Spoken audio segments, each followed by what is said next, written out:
Micro blogging site Twitter अपनी हरकतों से बाज नहीं आ रहा। पहले तो उसने केंद्र सरकार की गाइडलाइंस को मानने से इनकार कर दिया, लेकिन जब कहीं रास्ता पटरी पर आता नहीं दिखा तो वो मान गया। लेकिन अब उसने एक अनोखा कारनामा दिखाया है।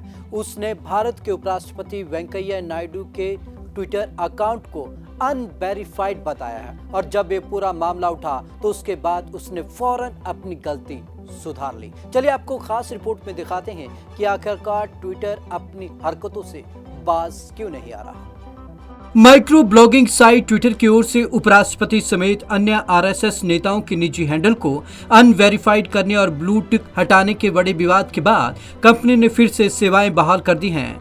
कंपनी ने ब्लू टिक को लागू कर दिया है। ट्विटर की घटिया हरकत।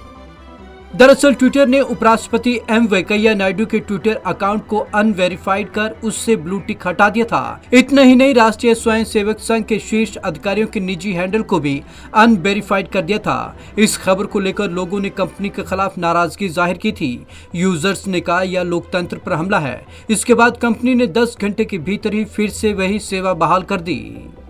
इससे पहले ट्विटर ने आरएसएस के सह कार्यवाहक अरुण कुमार, संघ के वरिष्ठ पदाधिकारी सुरेश सोनी समेत अन्य नेताओं के निजी हैंडल से ब्लू टिक हटा दिया था। इस पर लोगों ने आपत्ति जताई थी। एक भाजपा नेता ने कहा कि ट्विटर ने उपराष्ट्रपति के ट्विटर हैंडल से ब्लू टिक हटाकर भारत के संविधान पर हमला बोला है। ट्विटर ने दी ये सफाई।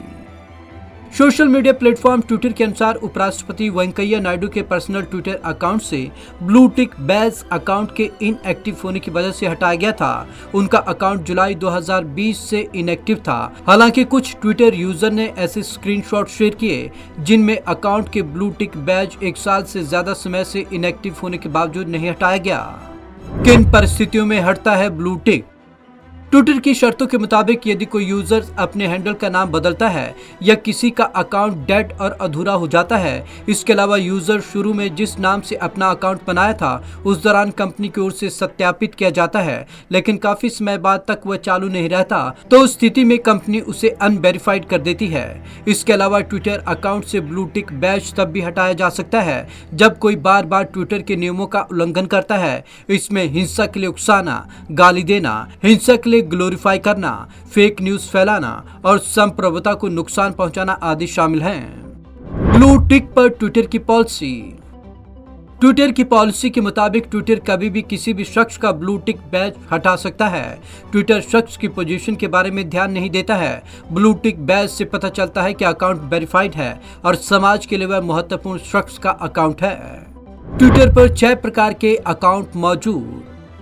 आपको बता दें कि ट्विटर अकाउंट वेरीफाई करवाने के लिए अकाउंट एक्टिव, वास्तविक और समाज के लिए किसी महत्वपूर्ण शख्स का होना चाहिए। ट्विटर पर इस वक्त 6 प्रकार के अकाउंट मौजूद हैं। इनमें सरकारी कंपनियों, ब्रांड्स, एनजीओ, न्यूज चैनलों, पत्रकारों, मनोरंजन और खेल से जुड़े लोगों, एक्टिविस्ट, ऑर्गेनाइज्ड और दूसरे महत्वपूर्ण लोगों के अकाउंट शामिल हैं। झुकने पर मजबूर हुआ ट्विटर। आपको बता दें कि ट्विटर भारत सरकार की सोशल मीडिया की कई गाइडलाइन मानने को तैयार हो गया। बीते दिनों ट्विटर ने दिल्ली हाई कोर्ट में बताया कि उसने सूचना प्रौद्योगिकी नियम 2021 का अनुपालन कर लिया है और 28 मई को ही उसने शिकायत अधिकारी को भी नियुक्त कर दिया है। Bureau report, Punjab Kesari TV. इससे पहले सोशल मीडिया प्लेटफॉर्म लगातार अपनी मनमानी दिखाते रहे हैं और अब भी मनमानी दिखाने से बाज नहीं आ रहे। हालांकि केंद्र सरकार साफ तौर पर कह चुका है कि उसे नए नियमों का पालन करना होगा। नए आईटी कानून हर हाल में उसे मान्य होंगे और उन पर चलना होगा, लेकिन सोशल साइट्स हैं कि मानने को अब भी तैयार नहीं है। तो आज की इस खास रिपोर्ट में बस इतना ही। विवेक शर्मा को दीजिए इजाजत। नमस्कार।